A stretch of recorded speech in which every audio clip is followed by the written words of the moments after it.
19h à Cotonou, mesdames et messieurs, bonsoir. Merci de prendre le rendez-vous de la grande édition du journal télévisé sur Reza TV. Dans un instant, les principaux titres des informations à développer. Les réformes opérées par le président Patrice Talon afin d'assainir le système des évacuations sanitaires au Bénin suscitent des remous depuis le décès de Jean-Eudes Laourou, mort de leucémie, un cancer des tissus responsable de la formation du sang. Retour dans cette édition sur les propos tenus par le chef de l'État pour expliquer ses motivations de réforme en ce qui concerne les évacuations sanitaires au Bénin. Une tirelire est un petit récipient de forme variée portant une fente à sa partie supérieure où l'on peut introduire de la monnaie pour constituer des économies. Il existe la tirelire en bois, en faïence, en métal, en terre et même en forme de petits cochons. À suivre dans un instant un reportage sur les tirelires qui sont en voie de disparition avec l'avènement des tontines en groupe. Sport dans cette édition, une quarantaine d'encadreurs de taekwondo ont pris part à un séminaire de recyclage du 25 au 27 mai 2018 à l'Institut national des arts martiaux INAMA à Cotonou, initié par la Fédération béninoise. Ce séminaire a été dirigé par le grand maître Pierre Ogoudjobi, assisté du directeur technique national Raymond Odjo.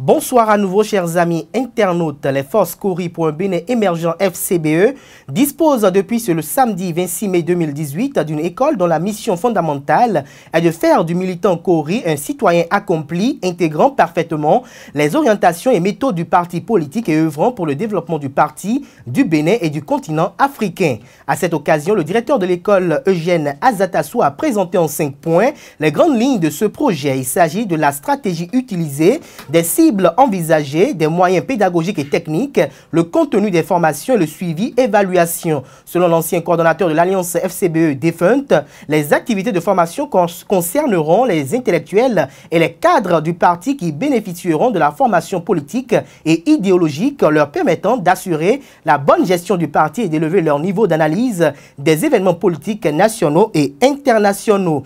Les militants à la base chargés de mettre en œuvre les activités du parti et d'animer la vie politique au niveau décentralisé, à savoir communes, arrondissements, villages et quartiers de ville, ainsi que les ressources humaines des communautés locales et dans les domaines de leur cadre de vie, de leur culture et des droits de l'homme. Il urge de faire observer par ailleurs que l'école du parti Force Kori pour un Bénin émergent FCBE a été officiellement lancée en présence de l'ancien président de la République et président d'honneur du parti Thomas Boni Yayi. Après le décès de Jean-Eudes Laourou, mort de leucémie, un cancer des tissus responsable de la formation du sang, la réforme du président Patrice Talon qui vise à assainir les évacuations sanitaires au Bénin suscite des remous. Pour certains, ce jeune compatriote serait décédé à cause des réformes en cours qui ont entraîné une lenteur dans la procédure. Cependant, le président de la République, lors de sa dernière rencontre avec la communauté musulmane du Bénin, a exprimé son indignation par rapport au système mis en place pour les évacuations sanitaires au Bénin. Il estime que cela coûte énormément aux contribuables et plus grave, cela n'est possible que pour quelques personnes dont les hauts cadres de l'administration béninoise, les amis, les parents et alliés du président de la République. Suivons ensemble le président Patrice Talon pour plus d'explications sur la portée salvatrice de cette réforme. Et comme j'ai dit souvent, et je l'ai déjà dit plusieurs fois, quand les médecins font grève, moi, quand je suis malade, j'ai les moyens d'utiliser votre argent pour aller me faire soigner en France. Parce que je suis président. Mon ministre, s'il est malade, l'argent que vous cotisez peut l'envoyer en France faire soigner. Mais les pauvres gens, les 11 millions de Béninois, combien d'entre eux peuvent partir en France en évacuation sanitaire? Eux, ils ont besoin que les médecins qu'on paye les soignent quand ils sont malades. Nos enfants, combien de parents ont les moyens d'envoyer leurs enfants à l'étranger? On envoie beaucoup de gens en France se faire soigner. Ceux qu'on envoie se faire soigner en Afrique du Sud, au Maroc, en France. Mais c'est qui? Ce sont ceux qui ont droit, surtout les fonctionnaires, les ayants droit de l'État, les ministres, les parents du président, les amis du président, les amis de mes amis, les parents de mes parents. Parce que ceux-là, quand ils vont faire un dossier, on demande que le président autorise. Le président regarde, ah, c'est telle personne, Il faut l'évacuer. Celui qui, dans son village, ne connaît personne, n'est pas proche du pouvoir, il n'a pas de chance d'être évacué. Mais j'ai regardé ce qu'on dépense en évacuation sanitaire. Des dizaines de milliards pour quelques personnes. Et j'ai dit, on va réformer aussi notre modèle d'évacuation sanitaire. Il faut qu'on fasse l'effort d'améliorer les soins de santé au Bénin pour que le plus grand nombre soit soigné au Bénin. Ceux qui ont l'argent eux-mêmes, ils vont aller en France, aux États-Unis, en Afrique du Sud. Mais notre argent, nous tous là, ça va servir à soigner le plus grand nombre. On va améliorer les soins de santé. Et il y a des gens, pour défaut de 1000 francs CFA, vont mourir. Pendant ce temps, on dépense 20 millions, 40 millions, 50 millions, 100 millions de francs CFA parfois pour seulement soulager la douleur de certaines personnes qu'on envoie en France, aux États-Unis ou en Afrique du Sud parce qu'ils ont une maladie qu'on ne peut plus guérir. Ils ont un cancer en phase terminale. Ça fait mal, ça fait pitié parce que nous sommes tous des malades debout. Mais dépenser 50 millions de francs CFA pour le plaisir d'envoyer une évacuation à un parent, alors que 50 millions peuvent soigner et sauver 1000, 2000 personnes. Comment on peut être devant de telles réalités et rester insensible? Quand on n'est pas concerné, on n'a pas vu, il n'y a pas de problème. On fait sa vie. Mais quand dans une fonction, et on voit ça, ça interpelle ma conscience. Ça me brise le cœur. Et dit, mon Dieu, merci de m'avoir de la chance de faire quelque chose avant de te rejoindre. Et c'est pour ça que je suis en train de réformer, vous allez l'entendre si vous ne l'avez pas encore entendu, les évacuations sanitaires. J'ai pris un prestataire unique, avec des gens que j'ai mis dedans pour dire, il faut voir les dossiers les plus urgents, plus impératifs, et faire beaucoup d'économies pour que ces économies-là aillent à l'amélioration du plateau technique, à la construction d'autres hôpitaux, parce que j'ai programmé que nous allons construire au Bénin un hôpital de référence internationale qui n'existe peut-être nulle part en Afrique de l'Ouest. Et désormais, nous allons pouvoir soigner nos ministres, moi-même, vous, les privilégiés, ceux qui ont l'argent, qui prennent l'avion, qui vont aux États-Unis, ils vont peut-être se faire soigner désormais à Cotonou. Cet hôpital va soigner également les indigents, les pauvres aussi, et nous n'aurons plus besoin d'envoyer nos malades à l'étranger. Mon programme, ça je le dis devant vous, haut et fort, dans quelques années, nous allons interdire les évacuations au Bénin. Si quelqu'un a l'argent lui-même, il va où il veut. Il y a des pays d'Afrique qui n'évacuent pas. Mais aujourd'hui, on ne peut pas l'interdire parce que notre système de santé n'est pas encore performant. Donc nous allons faire des économies pour améliorer notre système de soins, pour que ce soit à un niveau au moins acceptable. À partir de ce moment, nous pouvons dire, on n'évacue plus personne. Nous allons soigner tout le monde au Bénin selon nos moyens, mais que les moyens sont un peu convenables, sont acceptables. C'est ce que nous faisons chaque jour. Ce sont ces arbitrages-là que nous faisons. Ça suscite beaucoup de mécontentement. Mais c'est la preuve que nous travaillons.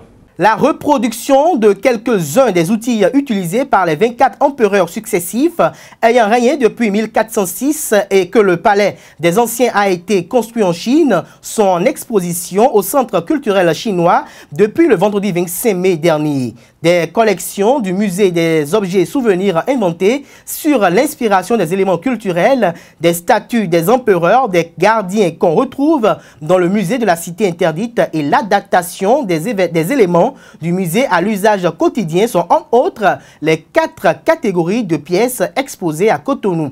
Eusao TV y était et voici le reportage qui nous fait vivre ces œuvres d'art. Cette toile de 12 mètres exposée au Centre culturel chinois de Cotonou intitulée Vue panoramique des rivières et montagnes, est l'œuvre thématique de l'année de toutes les expositions de la Cité interdite. Elle est exposée à Cotonou avec plusieurs autres pièces dans l'exposition des produits créatifs culturels choisis de la Cité interdite. Il dit que ce tableau a déjà 1000 ans d'âge, mais selon les experts, le tableau ne pourra plus être construit pendant un autre 1000 ans. L'ambassadeur de la République de Chine, près le Bénin, dévoile le contenu de cette exposition au vernissage du 25 mai. Quand on parle des produits créatifs, on peut les diviser en 4 parties. La première, ce sont une reproduction des collections de la musée. Il y a la deuxième partie, on a utilisé des éléments culturels pour faire des gâteaux ou bien des produits utilisés quotidiennement. Par exemple, au milieu, les fleurs, les oiseaux ou bien les t-shirts ont toujours ces peintures utilisées qu'on peut reconnaître dans ces produits d'art très connus. La troisième partie, par exemple, ici, des petits gâteaux, ce sont comme empereur, gardien dans la cité impériale, etc. Ça, on peut le trouver presque dans tous les musées. Une quatrième partie, c'est plutôt comme ça. On utilise des petits éléments et en les utilisant dans les produits quotidiens.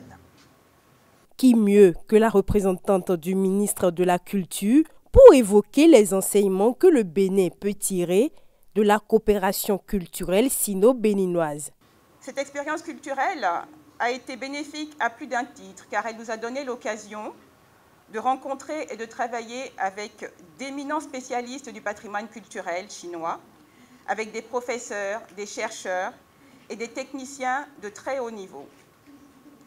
Nous pouvons présager que ces échanges technologiques offriront des perspectives nouvelles de coopération sino-béninoise dans le domaine du patrimoine culturel. Les invités sont impressionnés par la qualité et la technique de conservation sur plusieurs siècles.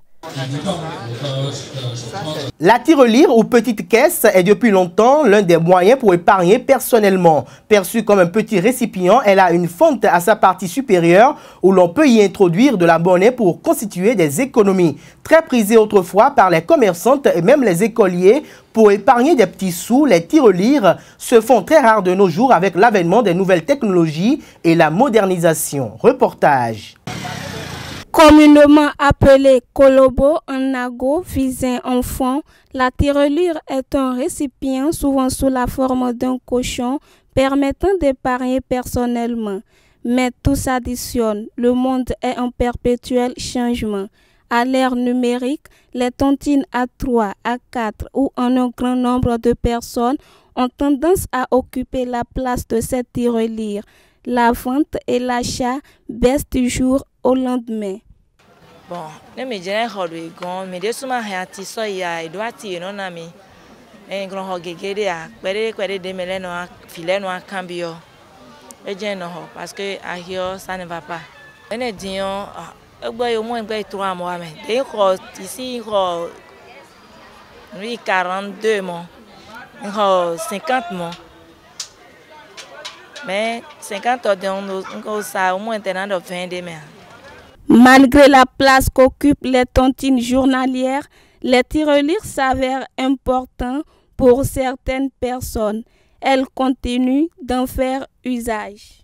Les tirelires, les tontines, ayant des côtés positifs, ont également des côtés plutôt négatifs. Les tontines là, ils deviennent même basés. Tontines, tu as un dio, ana, dadi si adon mede, kabia jansa kodio. Tontines, il y en a nawedo. De nos jours maintenant, tous trois font des prêts et à ces gens de prêts, ils remboursent ces agents par des tontines. Et ces tontines, on doit prendre des cartes. Ouais bon, c'est pas si très mieux.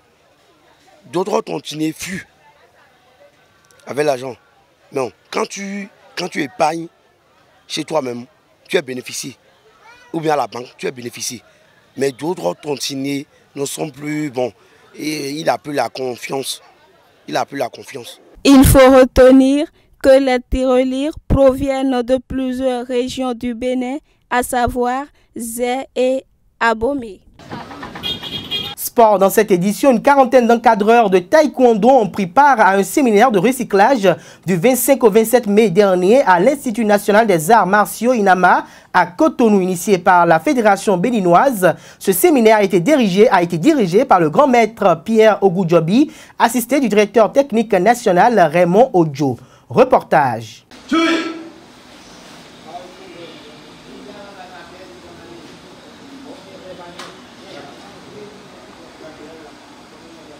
Approuvé, Monton Tchurugui.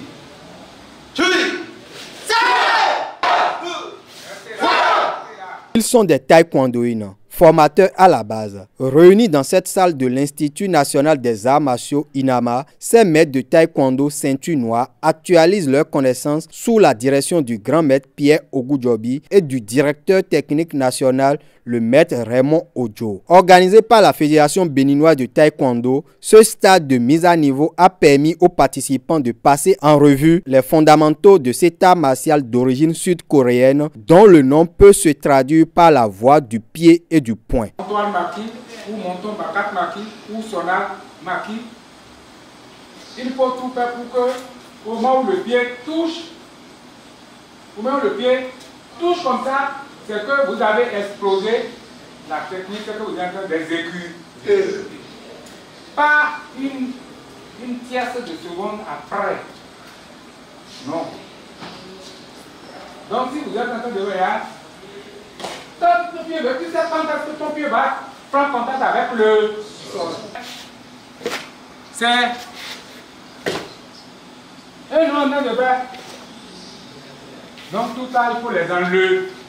Louant l'assiduité des participants, le directeur technique national résume l'essentiel de ces 3 jours de recyclage. Au cours de ce recyclage, ce regroupement, l'accent a été mis surtout sur la méthodologie d'entraînement des pratiquants.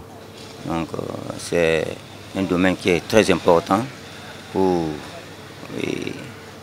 nos entraîneurs, nos encadreurs. C'est juste pour donner, c'est-à-dire une bonne formation aux athlètes. Je vais aussi expliquer, sinon confirmer que les cours ont été sur 2 volets. Un volet théorique et puis un volet pratique. Donc au niveau de la pratique, vraiment, il y a plus ou moins satisfaction. On a senti effectivement qu'ils avaient besoin de ça et ils ont beaucoup apprécié le travail. Pour le président de la Fédération béninoise de taekwondo, le général François Kouyami, ce stage est le bienvenu, puisqu'il va permettre de corriger les lacunes des athlètes béninois lors des joutes continentales et internationales. Je vais vous expliquer pourquoi nous en sommes arrivés là. Depuis, nous envoyons des athlètes à l'extérieur, participer à des compétitions. Et on s'est rendu compte que ce n'est pas... Ils sont battus à peu de choses. Pour des problèmes de règlement, pour des coups mal portés, ils sont là. En principe, on doit permettre à ceux-là qui vont nous représenter de nous dire, de nous parler de leur expérience qui manque de formation. Alors nous avons retenu de ne plus lésimer sur les moyens pour faire former les gens, pour que vous soyez compétents à l'intérieur et à l'extérieur du territoire national pour que nous soyons mieux représentés. Satisfaits de l'organisation de ce premier stage, à leur intention, ces encadreurs qui ont en charge la promotion du taekwondo au Bénin sollicitent la répétition de ce genre de regroupement afin d'améliorer les techniques de la pratique de l'art qu'ils sont appelés à transmettre à leurs élèves. Pour les participants, ce séminaire leur a permis de passer en revue et d'améliorer les techniques de la pratique de cet art qu'ils sont appelés à transmettre à leurs élèves. Suivons quelques-uns d'entre eux au micro de notre reporter sportif, Larios Adjagbeno. Le stage nous a apporté beaucoup parce qu'il y a des notions qu'on ne connaissait pas, qu'on a apprises au cours de ces 3 jours. Donc ça, bon, pour moi, ça m'a été très très bénéfique d'avoir participé à ce stage. On a appris beaucoup de choses sur les premiers secours qu'on a eu à faire aujourd'hui, comment encadrer les enfants dans nos différents clubs. Et puis, bon, on a reçu aussi des fiches pour savoir comment démarrer un cours dans une classe sportive. On aurait souhaité que le stage se passe sur plusieurs jours pour pouvoir approfondir certaines choses. Mais bon, le temps ne nous a pas permis d'apprendre certaines notions qu'on aurait aimé que ça soit plus développé. Mais ils nous ont promis qu'il y aurait d'autres stages bientôt. Nous avons appris pendant les 3 jours. Nous avons vraiment émerveillés. Ça rajeunit un peu, sinon ça rafraîchit un peu ce que nous avons appris il y a des années. Aujourd'hui, par exemple, je vous dis qui est la clôture, mais quand on fait le briefing de tout ce qui s'est passé, c'est comme si c'est aujourd'hui qu'on commence encore le taekwondo. Comme l'a dit le de Bouddha, les choses changent au jour le jour. Les choses changent et nous sommes obligés de se conformer à l'actualité, à l'évolution des choses. Donc, tant que le stage ne sera pas répété, on sera toujours loin de la réalité. Ce stage a mis du temps avant de venir. Nous avons des passages de grade en vue. Pour des passages de grade, moi je suis 5e dan, je dois passer le 6e dan. Et pour passer le 6e dan au niveau international, il faut que la Fédération mondiale envoie des experts. Et pour que nous ayons des experts, il faut qu'on soit déjà au point. Il faut qu'on se recycle et qu'on invite des experts à nous former aussi, en plus du maître Goudjobi. Le maître Goudjobi, c'est le grand maître, mais il ne peut pas passer le 6e dan au Bénin. Il peut passer jusqu'au 5e dan. À partir du 6e dan, c'est la Fédération mondiale qui doit nous envoyer des formateurs, des membres du jury. Donc, dans cette optique, il est nécessaire qu'on soit formé et bien formé. Ainsi se referme cette grande édition du journal télévisé sur EZAE TV que nous avons eu beaucoup de plaisir à vous présenter. Merci pour l'attention et passez une agréable semaine de travail en compagnie de nos programmes sur les www.ezaetv.com. Bonsoir à vous et à demain.